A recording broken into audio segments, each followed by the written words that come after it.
Hello बच्चों, class 9th chapter 3 संख्याओं का संसार। आज हम पढ़ेंगे एक्सरसाइज 3.5 जिसका पहला क्वेश्चन है, दीर्घ विभाजन किए बिना निम्नलिखित परिमेय संख्याओं में से यह निर्धारित कीजिए कि कौन सी शांत दशमलव है और कौन सी आवर्ती दशमलव है। 7/20, 4/15 और 13/250। तत्पश्चात स्पष्ट रूप से दीर्घ विभाजन करते हुए अपने उत्तरों की जांच भी करो और इन परिमेय संख्याओं को दशमलव रूप में भी लिखो। अब हमें बताना है कौन सी तो शांत दशमलव है और कौन सी आवर्ती दशमलव है। शांत दशमलव क्या होती है? दशमलव के बाद कुछ फिक्स नंबर, फाइनाइट अंक। और आवर्ती दशमलव क्या होती है? दशमलव के बाद अगर कुछ डिजिट या एक डिजिट बार बार रिपीट होनी स्टार्ट हो जाए तब उसको बोलते हैं आवर्ती दशमलव। उन अंकों की या उस अंक की बार बार आवृत्ति हो। अब लेकिन हमें बताना है दीर्घ विभाजन किए बिना, बिना भाग किए हुए हमें बताना है कि जो 3 पार्ट हमें दिए हैं उनमें से कौन सी क्या है। तो इसके अंदर जो हमारा कॉन्सेप्ट यूज हो रहा है, जो नियम यूज है, वो क्या कहता है? किसी भी भिन्न, जो बटे की फॉर्म है भिन्न, उसके हर या नीचे वाला के अभाज्य गुणनखंड में सिर्फ 2 आए, सिर्फ 5 या फिर 2 और 5 दोनों आते हैं। कुछ इस फॉर्म में 2 की पावर गुणा 5 की पावर, तो वह शांत दशमलव होगा। इसके अलावा उसके अभाज्य गुणनखंड में कुछ भी आ जाए तो वो आवर्ती दशमलव होगा, मतलब उसके डिजिट बार बार रिपीट करेंगे। चलिए करके देख लेते हैं। फर्स्ट पार्ट है हमारा 7/20।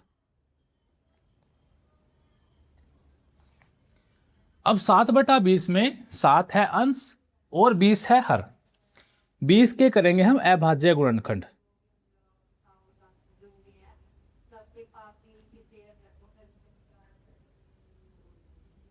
अभाज्य गुणनखंड किसके? 20 के। अभाज्य गुणनखंड यानी कि अभाज्य संख्याओं से हमें इसको भाग देनी है। 2 से भाग होगा, 2 एकम 2 0, 2 से 2 पंजे 10 और फिर 5 से 5 एकम 5। तो 20 के अभाज्य गुणनखंड हो गए 2 गुणा में 2 गुणा में 5, यानी कि 2 की घात 2 और 5 की घात 1, जो कि हमारा 2 की पावर m और 5 की पावर n के रूप का है। जो 2 की m गुणा 5 की n के रूप का है। इसलिए 7/20 का दशमलव प्रसार शांत होगा।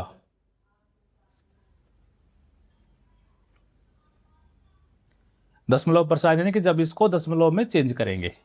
अब इन्होंने बोला कि इसको भाग करके भी दिखाएं कि क्या वो एक्चुअल में दशमलव ही होगा, तो हम कर देंगे भाग। अब 20 रखा बाहर, 7 रखा अंदर, नहीं चला तो ऊपर लग गया पॉइंट हमारा और नीचे 0। 20 दिया 60, बच गया 10 और 20 पंजे 100। तो इसका मतलब 7/20 हमारा हो गया 0.35, जो कि एक शांत दशमलव है। क्योंकि 5 पे ये खत्म हो चुका है तो ये एक शांत दशमलव है। ये हमारा पहले क्वेश्चन का पहला पार्ट। नेक्स्ट नंबर है हमारा 4/15। तो इसके हर में 15 है। पहले हम 15 के अभाज्य गुणनखंड करेंगे। 15 के अभाज्य गुणनखंड हो जाएंगे 3 पंजे 15 और 5 एकम 5, यानी 15 इज इक्वल्स टू 3 गुणा में 5। तो इसके अंदर 2 5 है लेकिन एक्स्ट्रा 3 भी आ गया, तो ये 15 के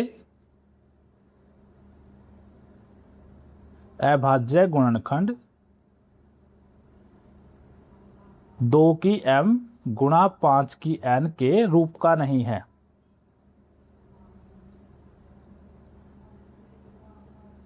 इसलिए 4/15 का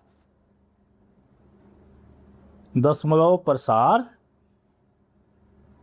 आवर्ती होगा, मतलब शांत नहीं होगा। अब इसको 4 को 15 से भाग कर लेते हैं, भाग करके भी हमें दिखाना है। 4 को 15 से भाग कर लेंगे, यहां लग गई 0, यहां पॉइंट, 15 दूनी 30, बच गए 10,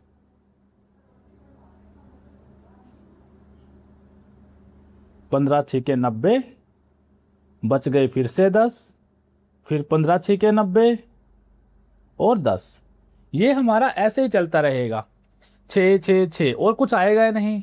इसी को बोलते हैं हम आवर्ती, कि 6 बार बार आ रहा है हमारा। तो क्या हो गया ये, इसको लिख देंगे हमें 4/15 इज इक्वल टू 2.666 और डॉट डॉट डॉट, मतलब ये चल रहा है। अब इसको लिखने का एक और तरीका है, जो भी डिजिट हमारी रिपीट हो रही है हम उसके ऊपर, सॉरी ये 0.266 ऐसे ही है, 0.266 और डॉट। जो भी डिजिट इसमें रिपीट होएगी तो 0.2 6 बार बार है, हम 6 के ऊपर ये डंडा लगा देते हैं, इसको बोलते हैं बार। 0.26 बार, 6 के ऊपर बार है, जितने नंबरों के ऊपर बार लगा होगा उसका मतलब है उतने ही डिजिट रिपीट पे चलेंगे। नेक्स्ट पार्ट इसका 13/250, अभाज्य गुणनखंड कर लेंगे 250 के पहले।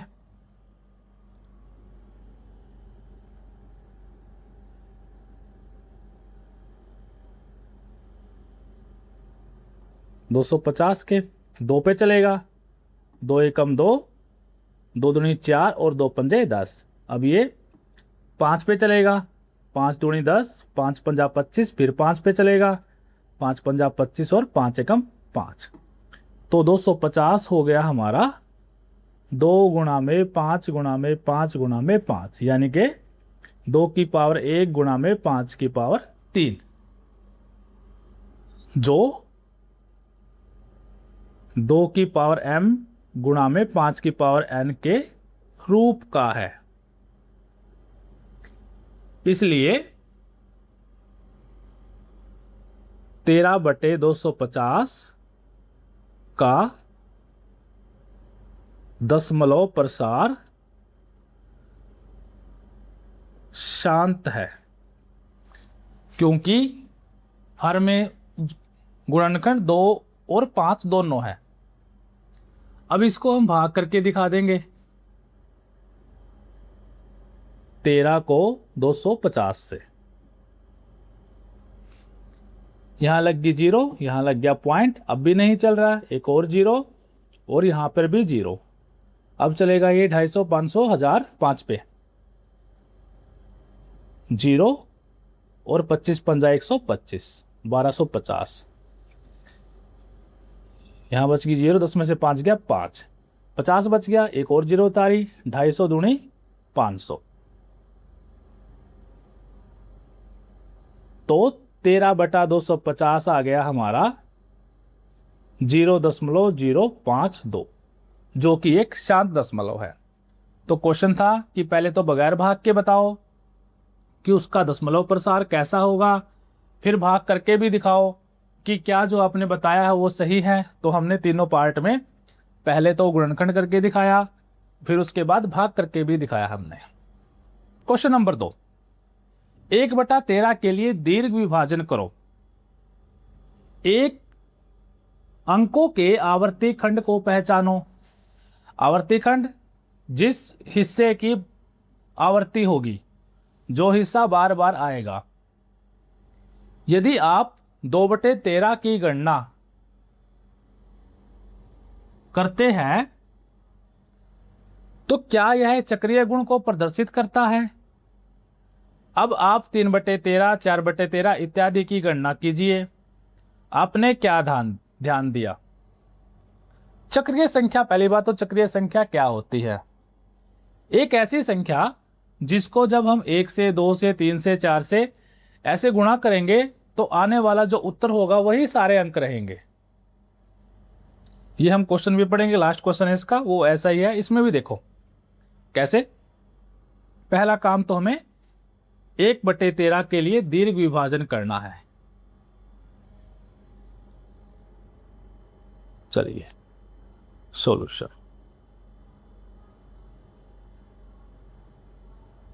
एक को 13 से भाग करेंगे, नहीं चलेगा, यहां लग गई 0, यहां लग गया दशमलव, उसके बाद एक और 0, तो यहां भी लग गई हमारी 0। 13 सत्ते 91, बच गया 9, 0, 13 छिके 78, यहां पे बच गया हमारा 12 और 13 निमे 117, बच गया 3, 0, 13 दूनी 26 और यहां पे बच गया हमारा 4 और फिर 0, फिर 13 तिये 39। अब बच गया 1। अब 0 लगाएंगे, नहीं चला, मतलब ऊपर भी हमारी 0 लग गई। एक और 0 लगाएंगे तो 13 सत्ते 91। अब वही पैटर्न स्टार्ट हो गया जो हमारा शुरुआत में था। 100 है, 100 आ गया, फिर 91 था, 91 आ गया, वही सेम डिजिट चलेंगी। तो इसका मतलब क्या हुआ, इसके बाद ये रिपीट होना स्टार्ट हो गया। तो हम इसको लिख देंगे 1/13 बराबर है 0.076922307, फिर डॉट डॉट डॉट, मतलब ये अभी भी चल रहा है, खत्म नहीं हुआ और कभी ये खत्म भी नहीं होगा, ये ऐसे ही चलता रहेगा बार बार। लेकिन एक चीज हमने नोटिस की कि 0 यहां तक 0769223, इसके बाद फिर से 0 आ गया, फिर 7 आ गया, फिर 6 आएगा, फिर 9 2 3, फिर 0 आएगी, से पैटर्न में चलेगा। तो जो हमारा आवर्ती खंड था, पहला क्वेश्चन यही था कि अंकों के आवर्ती खंड को पहचानो। भाई जो खंड बार बार आ रहा है तो वो खंड हमारा क्या हो गया, 0 7 6 9 2 और 3।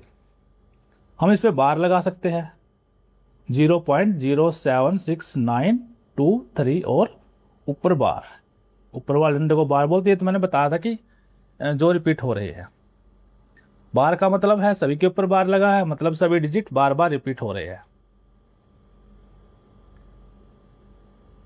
उसके बाद इन्होंने बोला 2/13 की गणना करते हैं। अब 2/13 का मतलब क्या है, 2 गुणा में 1/13। 1/13 हम निकाल चुके हैं, इससे कर लो या इससे कर लो, वो कोई दिक्कत नहीं है। 2 गुणा में 0.0769223 और बार ऐसे ही चलेगा, 6 डिजिट पर ही गुणा करेंगे इसकी 2 से। तो 2 तिया 6, 2 दूनी 4, 2 में 18, 1, 2 6 12 और 1 13, 2 सत्ते 14 और 1 15 और आगे लग गया 0 पॉइंट और इनके ऊपर लग गया बार, 0.153846 और बार। अब जो हमारा चक्रीय संख्या होती थी उसमें क्या था कि वही डिजिट बार बार आए। तो मतलब इसमें तो 0769223 था, इसके अंदर 0153846 है, तो ये बार बार नहीं आ रहा। बार बार आने का मतलब सेम डिजिट आनी चाहिए। ये जो 6 डिजिट है अगर इसमें वही आती है हमारे पास तो हम इसको बोल देते कि ये साइक्लिक चक्रीय गुण को प्रदर्शित करता है। चलिए और निकालते हैं पहले तो भी, तो 3/13 जो कि होगा 3 गुणा में 1/13, यानी कि 3 गुणा में 0.076923। तो ये हो जाएगा 3 तिया 9, 3 दूनी 6, 3 निम 27, 2, 3 6 18 और 2 20, 2 और 3 7 21 और 2 23, 0 पॉइंट ये। अब 1/13 और 3/13 का पैटर्न देखो, ये हमारे पास सेम आ रहा है। सेम इन दी सेंस 076 076 9239 और फिर 23 पहले आ गया। वो आगे पीछे हो जाएंगे नंबर, ये 2 लेकिन 2 के बाद 3 है, सही है, फिर 0 के बाद 7 6 9 है। तो ये इसके साथ चक्रीय गुणधर्म दिखा रहा है। अब हम इसमें बाकी और निकालते हैं। हम निकाल लेंगे इसमें 4/13 जो कि होगा 4 गुणा में 1/13, 4 गुणा में 0.076923 गुणा करेंगे तो ये हमारा आ जाएगा 4 तिये 12, 4 दूनी 8 और 1 9, 4 निम 36 3, 4 6 24 और 3 27, 2, 4 7 28 और 2 30, 0.307692 वही आ गया पहले वाला ही। ये देखिए जो 3/13 किया था 230 वही है जो पहले वाला पैटर्न था। अभी तक हमारा 3 में चक्रीय गुणधर्म हुआ है, 2 वाला अलग है। अब नेक्स्ट निकाल देंगे हम 5/13, 5/13 यानी कि 5 गुणा में 1/13, 5 गुणा में 0.076923 जो कि हो जाएगा 0.384164615 और बार। अब जो 5/13 की दशमलव प्रसार आया है और जो 2 का दशमलव प्रसार था, क्या ये मिलते हैं आपस में? 15 15 38 38 46 46, तो ये आपस में मिल रहे हैं 2। बाकी 3 ऐसे ही हम जब 6/13 निकालेंगे तो वो किसी के साथ मिलेगा, 7/13 निकालेंगे तो वो किसी के साथ मिलेगा, सभी किसी ना किसी के साथ मिलेंगे। इसका मतलब चक्रीय गुणधर्म तो है लेकिन अलग अलग है, 2 है। इसमें एक अकेला चक्रीय गुणधर्म नहीं है, 2 चक्रीय गुणधर्म है। तो इसमें हम लिख देंगे हां ये चक्रीय गुणधर्म दिखाते हैं। इसमें 2 अलग अलग अंकों के समूह बनते हैं।